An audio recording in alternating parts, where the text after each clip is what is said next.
I'm afraid I'm not a trainer, young lady. I am merely a collector. Hey YouTube, what's going on? This is iTalk. Editors can claim it. Here, and in today's video, we have a brand new video. So, there's a question I've been getting for the longest time, and I thought it would be a cool idea if I sat down with you guys and I talked with you about it.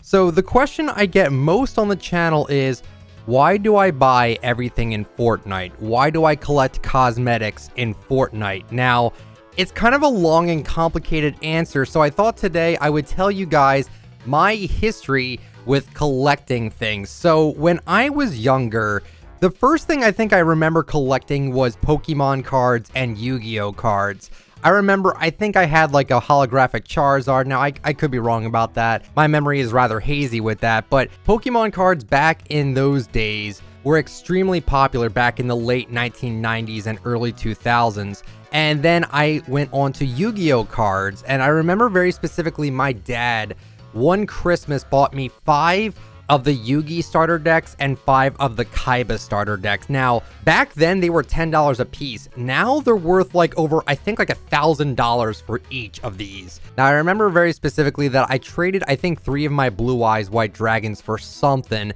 It totally wasn't worth it now thinking about it, but back then I was just a kid, and trading and talking to my friends about Pokemon and Yu-Gi-Oh were huge reasons as to why I even got into that phenomenon in the first place. One other thing I remember collecting as a child was Hess trucks. Now, every Christmas my parents would get me one Hess truck, and they always told me to make sure they stay in the box because they were essentially a collector's item. Now, after a while, they stopped telling me that I should keep them in the boxes, so one day, when I was with a friend of mine, we ended up opening up every single Hess truck, and we didn't put them away. They never got me another Hess truck for Christmas because I ruined the value of them. But I was just a kid. I didn't really know any better. I think I was like maybe 10 or 11 when I did that. But that was also a part of my history of just collecting items.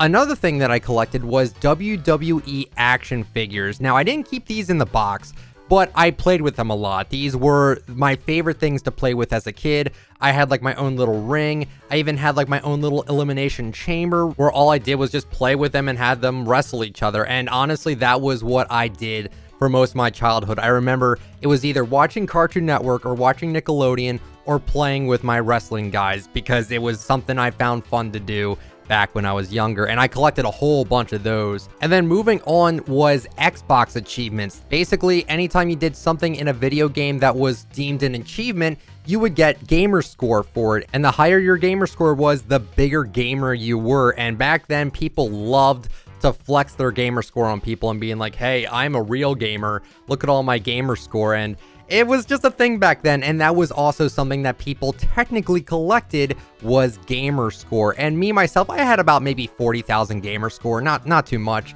but I like to complete games that I like to play, like Call of Duty. I think I have every achievement from Call of Duty 4 all the way until, I believe, Black Ops 1? I don't remember exactly, but I played a lot of Call of Duty back then. And speaking of Call of Duty, I always liked completing challenges in Call of Duty, because it allowed you to show it off very easily. There was a few ways you could show off in Call of Duty, and I'm just going to explain from Call of Duty Ghosts because this one had some pretty cool things to flex. You have your prestige level. By reaching a certain level, you can start back to level 1 and climb back to the level you needed to prestige again. So getting max prestige, which in most COD games was about to 10, that was a symbol of, I don't have a life and I may be decent at the game. And with this, it came with like a status symbol of like, yes, I am somewhat of a decent player in Call of Duty. You could also just buy skins in Call of Duty to make your character look more intimidating or even more stupid. But there was also a clan system that allowed you to play with your friends in clans. And the higher level you got, the more perks you got to show off. It could be like a different colored clan tag or even just the camo you had on your guns. It was to show off that you earned something. And this was another thing I like to collect was earnable camos in video games. Now for Call of Duty Ghosts again, there is an emblem you can unlock if you get a certain amount of kills with a really goofy setup. And if you got the 200 kills with that setup, you ended up getting this emblem, and this was an awesome thing to show off because it showed people, yeah, I was stupid enough to go for this challenge and actually complete it. It's a sense of accomplishment in that regard, but that was something that I liked earning back then for collecting purposes. Moving back onto physical items again, I remember I collected Funko Pops for a little bit. Nothing too crazy. I don't think I own more than around 30 of them, but they were a fun collectible from time to time, honestly, and they are still extremely accessible to this day. And if you're like a diehard Funko Pop collector, just going into your local GameStop or Hot Topic and scouring for figures that you didn't have yet was so enthralling. And I remember very specifically at my local game store, they had a Soldier 76 Funko Pop, and back then, they sold it for like $15, but online it was like worth $30. So I was able to snag that up, and that was a really cool collectible for me. And also, speaking of my old school video game store, I also collected video games for a good bit. I would essentially hunt them down on eBay. I would buy big bulks of lots of video games, as well as my local game stores would sell old school video games. And this was my hobby for the sole purpose of wanting to start a YouTube channel where I would either do Let's Plays or do game reviews. And around the same time I started collecting these games, I started up a Fortnite-centered channel that ended up becoming my main focus, and my game collection essentially collected dust for a good while after that. I still have them all and may just make a Let's Play channel in the future for them, but I'll have to really see about that as this channel takes up so much of my time already. I wouldn't start collecting everything in Fortnite until around 2019, when YouTube became a stable job for me, and I would use the money I made from Support a Creator and also YouTube revenue to purchase cosmetics. It was also essentially part of my content, as my item shop videos would show you that I purchase everything. And since my content reflects on that, every purchase I make in Fortnite is essentially a tax write-off for me. So whenever I have to pay my taxes every single 3 months, I don't owe money that I paid on Fortnite cosmetics because it's part of my content. Now, as you may or may not know, I play other games and not just Fortnite. Do you really know anybody that only plays Fortnite? I'm just saying. I play other games and collect cosmetics in there as well. Overwatch is a game I play decently, and I have every single skin for all the characters that pertain to the in-game cosmetics. There's still some BlizzCon skins I don't have, as I don't really want to spend $500 for a Bastion skin. Fall Guys was another game where I would clean out the shops of their items for my locker, but I quickly faded away from that game because cheaters became rampant and the game just got kind of stale for me. So yeah, I have a whole bunch of Fall Guys cosmetics and I don't even play the game anymore. Rogue Company is another game I invest a lot of my time into, and I own every single cosmetic in that game. Every emote, every camo for primary and secondary and melee weapons, as well as all the character skins. Now, the reason why I do this is, once again, it's the same thing for Fortnite. I love supporting the developers because they made a really, really good game. And I want to support them and actually help them make more things for us. Like, I'm really happy with how big Rogue Company has become, even though I think it's really underrated still, and I wish more people actually gave that game a chance. But regardless of that, now we're going to go back to Fortnite.